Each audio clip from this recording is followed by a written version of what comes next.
हे आहे विपश्यना केंद्र पुणे आणि हा समोर आहे विपश्यना हॉल।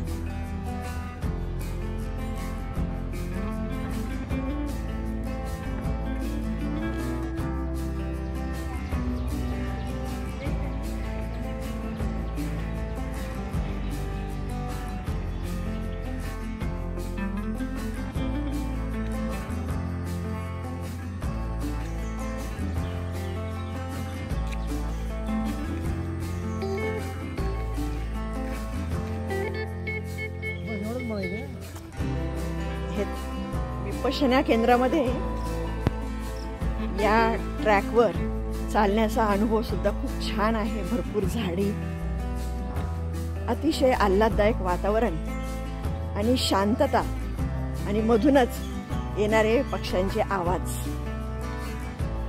अतिशय रम्य सकाळी 4 वाजता घंटा वाजल्यानंतर 4:30 वाजता सगळेजण हॉलमध्ये जमतात आणि साधनेला सुरुवात होते। सार्वजनिक सामूहिक अशी ही साधना जी असते त्याचा अनुभव खरंच खूप छान असतो। अतिशय आपण मन लावून जे साधनेचं काम करतो त्यामुळे मिळणारे जे फायदे आहेत शरीराला आणि मनाला ते खरंच या साधनेने जीवनभर कामा येतील असं वाटतं। हा आहे साधनेचा हॉल आणि ह्या हॉलच्या बाहेर रोज प्रत्येक दिवसाची सूचना लावली जाते आणि डिसिप्लिनमध्ये साधना केली जाते। हे 10 दिवसामध्ये सूक्ष्म असा अभ्यास प्रत्येकाकडून करून घेतला जातो आणि यामुळे जे फायदे आहेत ते खूप आहेत। भारताची अतिशय 2,500 वर्षापूर्वीची ही पुरातन विद्या विपश्यना विद्या याचा लाभ हा प्रत्येकाने घ्यावा। भारतामध्ये आणि भारताबाहेर देखील खूप केंद्र आहेत याची आणि या केंद्रामध्ये सामील होऊन आपल्या मनाला स्थिर करून शांतीपूर्ण जीवन कसं जगता येईल यासाठी हा जरूर अभ्यास करावा।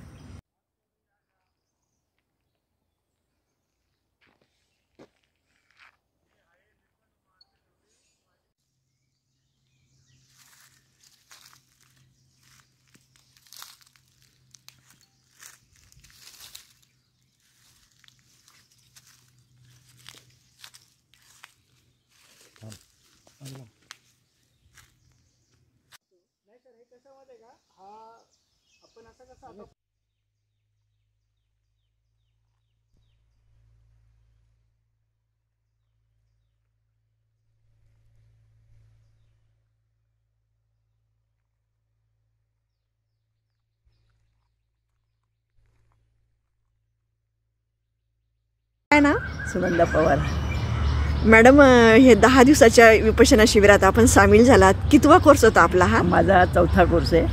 आणि कसं वाटलं तुम्हाला हा कोर्स करून? खूप छान, म्हणजे सगळ्यांनी करावा असा हा कोर्स आहे। आणि तुम्हाला या वयामध्ये म्हणजे 12 तास देणं? मला काही त्रास नाही, काहीच त्रास नाही अजिबात। आणि 4था कोर्स म्हटल्यावर मग आता काय बदल जाणवतोय तुम्हाला? बदल थोडंसं पॉझिटिव्ह झाल्यासारखं वाटते, जास्त पॉझिटिव्ह झालं। थोडं ह्या वयामध्ये नाही म्हटलं तरी फरक पडतो जरा। हो, त्याच्या मनाने म्हणून मी त्यासाठी केला। आणि कुठून आलात तुम्ही? पुण्यातच। धन्यवाद। स्नेहल कुठून आली तू? मी पुण्यामध्येच राहते, वाघोलीमध्ये। हे 10 दिवसाचं विपश्यना शिबिर अटेंड केलं तर कसं वाटतंय? म्हणजे आज संपलेलं आहे तर मी पहिल्यांदाच अटेंड केले माझ्या आयुष्यामध्ये आणि खरंच खूप छान अनुभव आहे। पहिल्यांदा इतकं 10 दिवस आपण न बोलता राहणं, शांत आणि मेडिटेशनचा अनुभव सगळं म्हणजे नव्याने पण खूप छान वाटलं। एक शांततेमध्ये जे थोडंसं सुख असतं ते आपल्याला रोजच्या आपल्या धावपळीमध्ये आपल्याला जाणीवच नसते त्या गोष्टींची, पण ह्या 10 दिवसामध्ये आणि इथलं नेचर म्हणजे जे इथली जागा आहे किंवा इथलं आजूबाजूचा परिसर सगळं छान असं निसर्गरम्य वातावरणामध्ये आल्यासारखं वाटलं। छान वाटलं. आणि सकाळी 4 वाजता पक्ष्यांची जे किलबिलाट ऐकू यायचे ते अगदी कानावर सकाळी पडताच खूप छान वाटायचं. कसं? हो, एकदम म्हणजे असं वाटायचंच नाही की मी सिटीमध्ये आहे. सकाळपासून संध्याकाळी सुद्धा त्यांचा म्हणजे जेव्हा आपण मेडिटेशनला बसायचो फक्त पक्ष्यांचे किलबिलाट ऐकायला यायचा. खूप मस्त वाटलं स्नेहल बोलून तुझ्याशी. थँक्यू. मला तुम्ही उपोषणा शिबिरात सामील झालात, तुमचा एक्सपिरियन्स काय होता? माझं नाव विद्या पाटील, मी औरंगाबादहून आले. विपश्यना नाव हे फक्त ऐकलेलं होतं, पण जीवनामध्ये याचा अनुभव घ्यावा अशी खूप इच्छा होती. आणि हा योग आला आणि पुण्यातील या विपश्यना केंद्रात मी दाखल झाले. येथील निसर्गरम्य वातावरण, भरपूर झाडी आणि अतिशय सुबक वातावरण, प्रत्येकाला एक छोटी खोली देण्यात आली आणि मन उल्हासित झालं. आणि जसा पहिला दिवस सुरू झाला, आनापान शिकवलं गेलं आणि यामुळे अतिशय मन स्थिर व्हायला मदत झाली. आणि मग विपश्यना साधना सुरू झाली. तर विपश्यना साधनेच्या पहिल्या 4-5 दिवसामध्ये जसा जसा अनुभव येत गेला तसं अतिशय याचा परिणाम हा शरीरावर, मनावर जाणवू लागला. आणि 10 दिवस कसे गेले हे कुठंच कळलं नाही. आणि या विपश्यना साधनेचा इतका अनमोल ठेवा हा भारतामधूनच मिळालेला आहे आपल्याला. आणि आपण याच्यापासून अलिप्त राहता कामा नये.